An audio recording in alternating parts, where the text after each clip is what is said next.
Okay, guys. I figured out how to turn the light up on the phone so I don't look like I'm in a dark place when I'm telling my stories. There's a video you're going to see where I literally stop at Ponoka today on my way back from Calgary from a little mini retreat that I did. And I drive into Ponoka, and on the way down, I thought to myself, I'll stop in. And on the way back, I'm like, oh, it's super late. And then just my intuition took over, and I pulled into friggin' Ponoka. I'm like, I'm going to the Centennial Center. I'm going to smoke a cigar and walk around. And I thought I would be sad, and I was not sad. I was energized by walking the grounds of the Rehab and seeing this place. And I made this massive connection between Rehab and the seminary that I went to back when I was 17.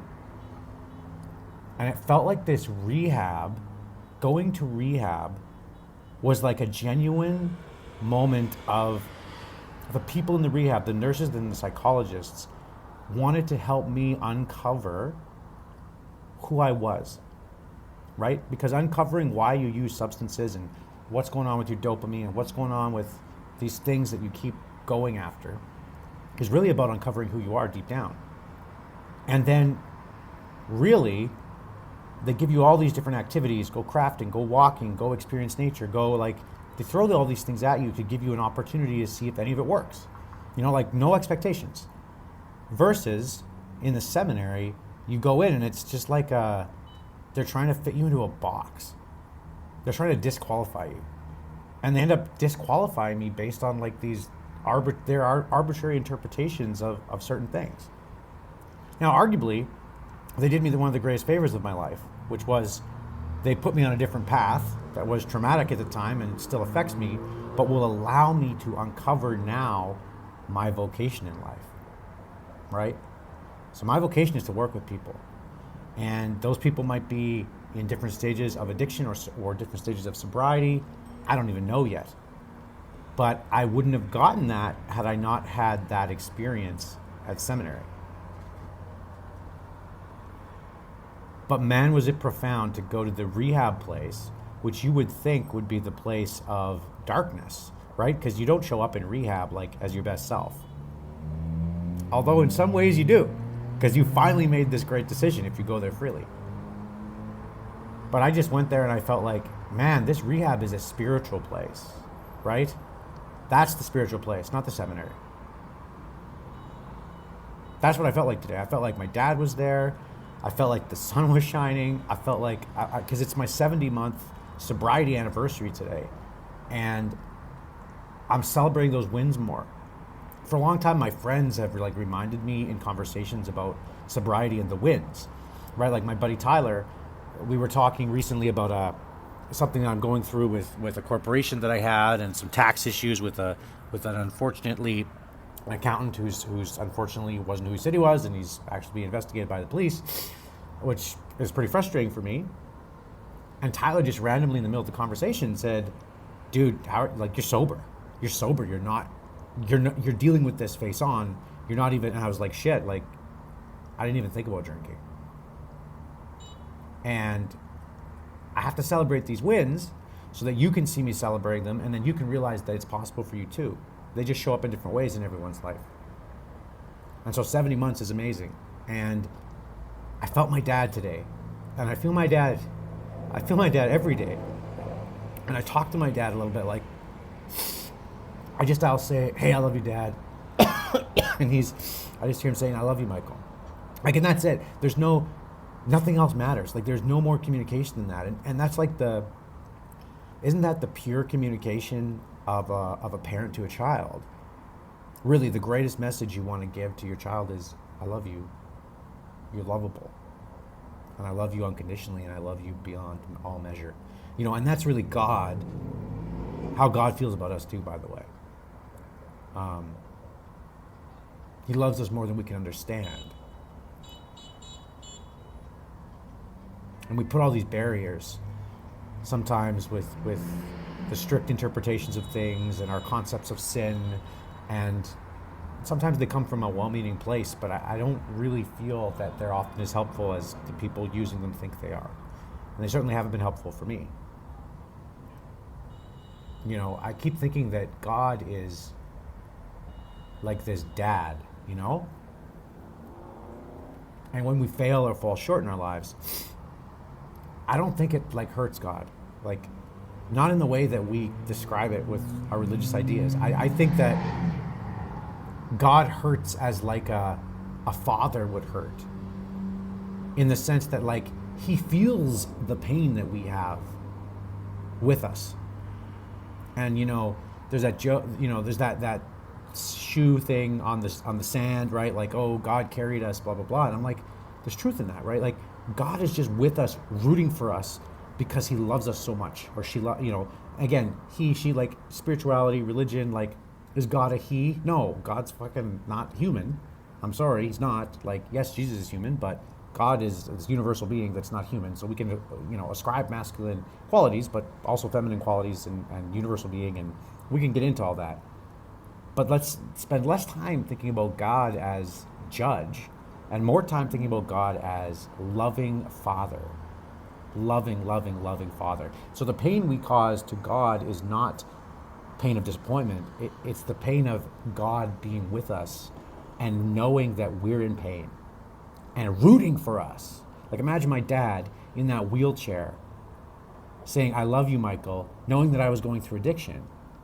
He would have cried, because he could still cry when he was in his wheelchair a little bit. He had emotions. He would just cry, and he would feel like, he wouldn't be saying, Michael, you are doing all these bad behaviors. He'd be like, Michael, you must be in so much pain that you're using these substances to try and overcome them and to numb them. And I love you so much that I want this to turn out differently for you. I want you to find the connection and meaning that you're seeking through cocaine, alcohol, gambling, because I know what you're capable of.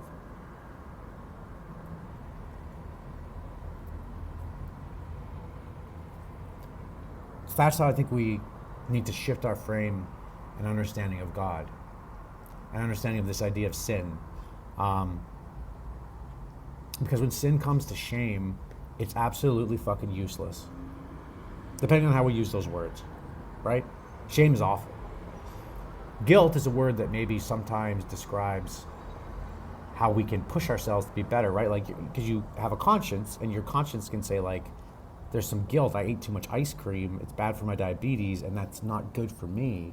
So in the moment, maybe the guilt can help push us where we're supposed to go, right? Like in the book Psycho-Cybernetics, the automatic failure mechanism versus the automatic success mechanism can veer us back onto course. But when it becomes shame, it's useless. And it's actually negative. Like, it's actually useful for negative outcomes. And so that's what I thought of as the sun was shining on me today, and how much rehab felt like a spiritual place. And I think that's hitting me hard as I record this video. The seminary was not a spiritual place when I returned to it. It was like a place of sad men walking around who didn't recognize me, who I hope are well.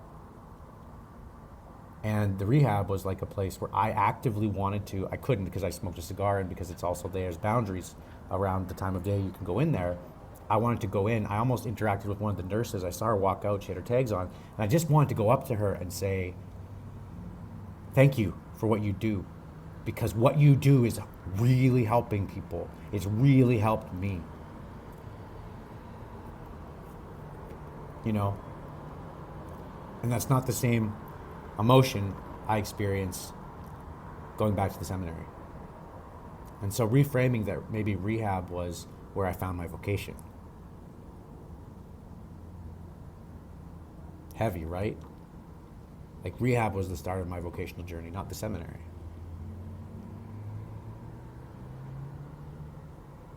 Wow. Does that land for anyone that's watching this? Like, rehab is where my vocational journey began on my birthday in 2017. And it's developing now. It's like ideas and concepts. And, Tony Robbins talks about this, and other self-development people, right? We overestimate what we can do in 1 year, right? Like, I want to get a six-pack, I want to get $100,000, and I want to find the love of my life. But we really underestimate what's possible over time with choices every day. And so, again, this is my postscript. It's been 70 months since I've been sober. I'm so grateful for all the things happening in my life with John, Maria, my friend Ben I'm interacting with more now. just like some deeper conversations around who we are and like identity and being ourselves, and God, like who is God, and just like what is vocation. And I think vocation comes from pain and suffering a lot, and I think it's beautiful. So I've got a million thoughts as always, but just understanding like our perspective on things. Like I went to the seminary thinking they were going to give me this meaningful, like, here's your journey. Yes, it's here, and you're going to impact the world, and and it's funny because I was talking to my mom, and I've been sharing with her all these voice notes. I taught Ann Danielson now. She's married to a new cool guy. His name's Bob. He's from West Virginia. And Ann messaged me, and then she called me, and she's like, when you were young, when you were 10 or 12, you talked about going to the seminary, but you also talked about how you were just going to do something big in your life. And I don't remember that. And maybe I don't remember it because after what happened in the seminary, I shut down a lot of that desire inside myself. And I know I shut it down. I know I've shut it down in recent years where I kept thinking, hey, I gave 3 years of my life to the church. And at the end of it, I was like, it felt like God broke up with me, right? Like I was dating Jesus, and then he was like, yeah, like you're not good enough, It doesn't really matter if that's true or not. It matters how I felt at the time and how I took that information in and how it affected me, right? No one said that explicitly. And so now I know that I've been shutting off this part of me that can impact other people for a while, even through the rehab stuff. Like I haven't been able to find it. I've been looking for different jobs and different ways and different things, and like knowing that I want meaning. I keep talking about Jordan Peterson and like responsibility creates meaning and all these things, and it's right in front of me where my responsibility can create meaning by being myself.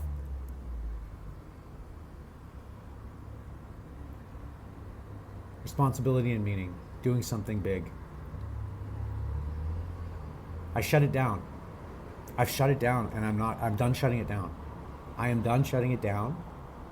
I want to be vulnerable. I want to keep sharing, and I want to keep connecting with other people and finding ways to impact them by just being me. Because that's bigger than the seminary stuff. Being me and my lived journey, my lived experience. Maybe you have a journey. And when I say maybe, I know it's a fact. In the words of Ron Burgundy, it's a scientific fact that whatever your journey currently is, that it matters, that your story matters, and that someone else connects with your story. So you've got to share it. Go to those vulnerable places and see what you'll find. One of my favorite expressions from Carl Jung, through Peterson, always quoting him, is like, I never get it right, but it's like, in stera linguis invenitur something, which means in the filth it will be found.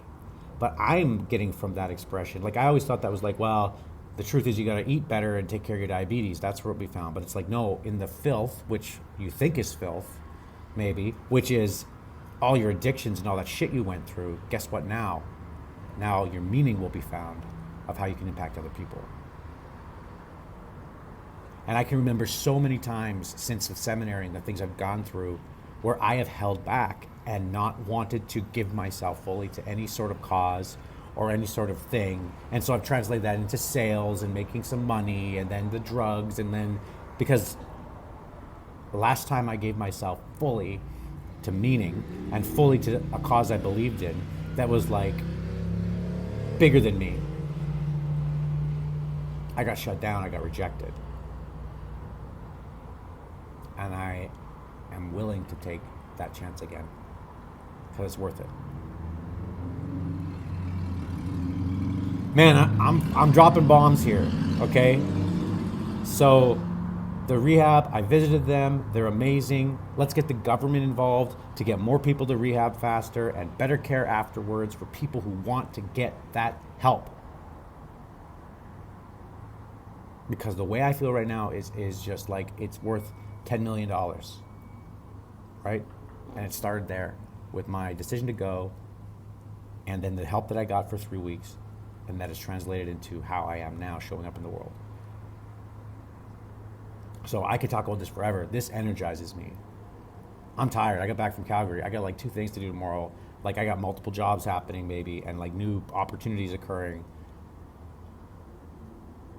And this is what I want to talk about.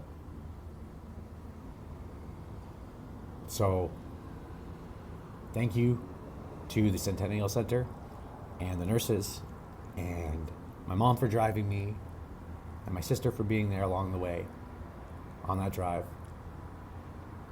Because really one of the worst days of my life was October 12th when I went for a birthday supper at Boston Pizza Westmount and was completely disconnected from jokes. Didn't make sense. Mom would cry. I went to the washroom and bawled in that Westmount. And then the next day I woke up in rehab, which was basically what I would realize is like probably the greatest day of my life up till now. That was the beginning of sober open mic. All right, I'm going to keep creating content. Again, if you're interested in talking with me and maybe working together on sobriety or anything related in my stories, let me know, because I'm interested in finding out what people connect with and what they like to talk about, and then we can uncover more of what I know that might help you, or the questions you might have. So that's what I want to build, selfishly, because it'll be awesome for me too to know more about how my story might be affecting you, but also because it's good for you. Here I am. I'm putting myself out there vulnerably. Use me, right? Use it. Take advantage of it. Wow. Today was a great day. All right. Sober Open Walsh. Cheers.